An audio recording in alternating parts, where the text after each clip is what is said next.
There's a question most people never stop to ask themselves honestly. How many of the decisions you make every day do you actually make for yourself?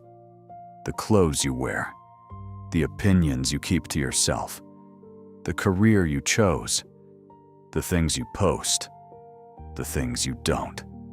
How much of your life is built for you, and how much is built for the way other people see you?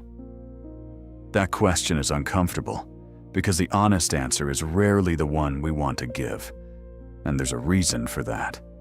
A deep one that lives inside your brain, and one that a small group of people figured out centuries ago and used to become completely unshakable. Stay with this, because what you're about to understand about yourself changes everything. You post something, and then you wait. You check once, then again, then again. You notice who liked it, who didn't, whether a specific person saw it and said nothing. And if the response is good, you feel it. That small lift, that quiet warmth. And if nobody responds the way you hoped, something dims. Why does that happen? Why can a notification change your mood in seconds? Because your brain has a reward system. And that system responds to social approval the same way it responds to food, to money, to anything that helped your ancestors survive. When someone validates you, your brain releases dopamine. And dopamine feels good, really good. The problem is it fades fast, and when it does, you need more. That's not a character flaw, that's biology. For thousands of years, being accepted by the group meant survival. Being rejected meant being alone. And alone, you didn't last long.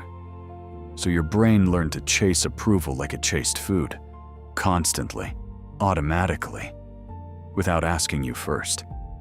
But here's what almost no one sees. Every social media platform you use was built to exploit exactly that system, designed to keep you chasing, keep you checking, keep you needing. And the more you feed it, the hungrier it gets.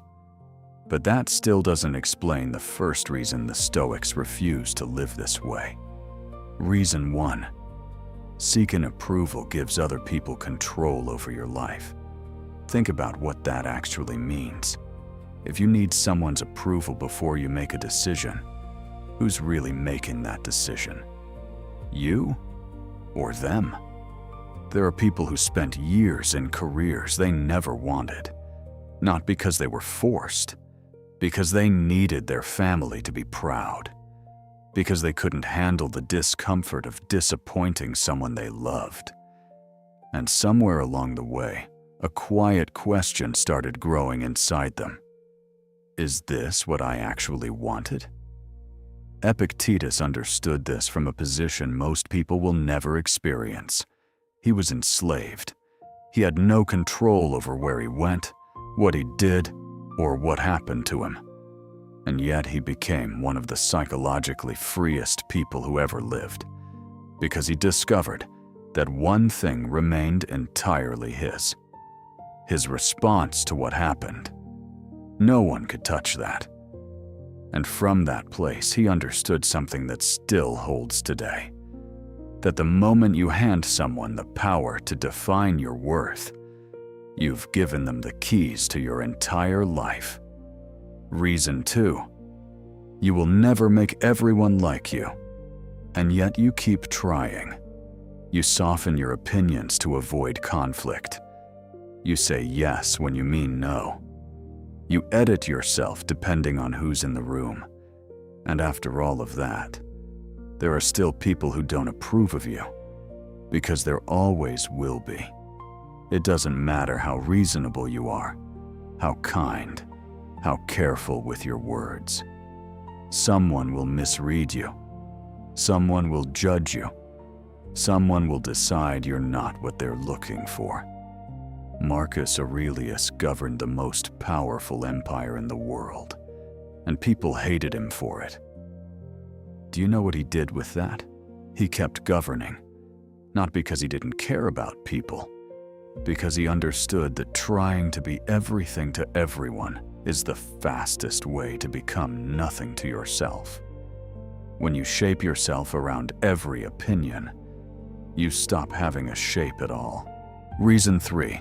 Approval gives you temporary relief and permanent dependence. Think about the last time someone you respected gave you a real compliment. It felt good. Maybe for hours, maybe for a day. And then it was gone. And you needed something else to fill that space. Another sign, another reaction, another confirmation that you were doing okay. That's how dopamine works. It doesn't build security. It simulates it. And every time you go looking for that simulation outside yourself, you're teaching your brain one thing: that the answer is out there, not in here. Think about someone you know who constantly needs validation, who can't make a decision without asking 3 people first, who feels off for days when someone they care about goes quiet, who measures their own value in other people's reactions. That person isn't free. They're trapped in a loop that never closes, because external approval can never fill an internal void. And here's what the Stoics understood that almost nobody practices today. Reason 4. Whoever controls your self-worth controls your emotions. This one is more serious than it sounds. If your sense of value depends on what one specific person thinks of you, that person has enormous power over you. One sentence from them can make your whole day. One silence can unravel it completely. Have you ever stayed in a relationship longer than you should have because you were afraid of what it would mean to leave? Have you ever swallowed something important because you couldn't face the rejection? Have you ever made a major life decision based entirely on what someone else expected of you? That's not love. That's not consideration. That's your self-worth living outside your own body. And your prefrontal cortex, the part of your brain that's supposed to think clearly and make good decisions, gets blocked when fear of rejection takes over. You can't think well when you're terrified of what someone will think. You can't choose well when your value is in someone else's hands. Marcus Aurelius wrote about this in private, not for an audience, for himself. He reminded himself that the opinion of others was not something he could control, and therefore, not something worth letting control him. That's not coldness, that's clarity. Reason 5.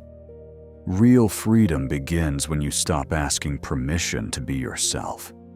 This is the hardest one, because it means accepting something uncomfortable. That some people won't understand your choices. That some won't approve of who you're becoming. That some will walk away when you stop performing for them. And that all of that is okay. There's a shift that happens in some people's lives, a quiet one. They stop dressing for other people. Stop explaining themselves to people who didn't ask. Stop waiting for applause before they move. And in that moment, they don't become cold. They become free. That's what Epictetus pointed to his entire life. Not indifference toward people, independence from their verdict. Your worth was never theirs to give, which means it was never theirs to take. So how do you actually start building this? Not overnight, not by forcing it, by asking better questions. Every morning, before the day pulls you in every direction, try this. Ask yourself, am I doing this because I genuinely want it? Not because I should. Not because it's expected. Do I actually want this? Then ask, or am I doing this because I want someone to approve of me? Be honest. You usually know the answer before you finish the question. Then ask, would I still do this if nobody ever praised me for it? That question cuts through everything, because if the answer is no, you already know who's been making your decisions. Then ask, am I living according to my own values, or according to what other people expect of me?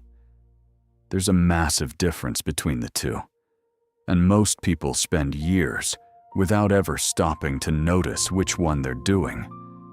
And finally, the most important question of all. What would I choose if I stopped being afraid of rejection? That answer is your real life. Waiting. Here's what I want you to take from this. The approval you keep searching for outside yourself cannot give you what you think it will. It can't give you lasting peace. It can't give you real security. It can't give you freedom. It can only give you temporary relief that turns into a permanent hunger. The Stoics weren't people without feelings. They were people who decided that their value would not be determined by how many people applauded them. And that decision made them impossible to manipulate. No comment could make them feel small. No silence could make them doubt their worth. No rejection could take away what they had built inside, because they had found something most people spend their whole lives looking for. A sense of value that came from within, stable, consistent, entirely their own. Real peace doesn't begin when everyone finally understands you. It begins the moment you stop needing them to. If this video made you see something differently about the way you seek approval, subscribe. We don't do easy motivation here. We train the mind, one idea at a time. And next, you'll discover something that connects directly to everything you just learned. Why Stoics never chased people who wanted to leave. And understanding that changes everything.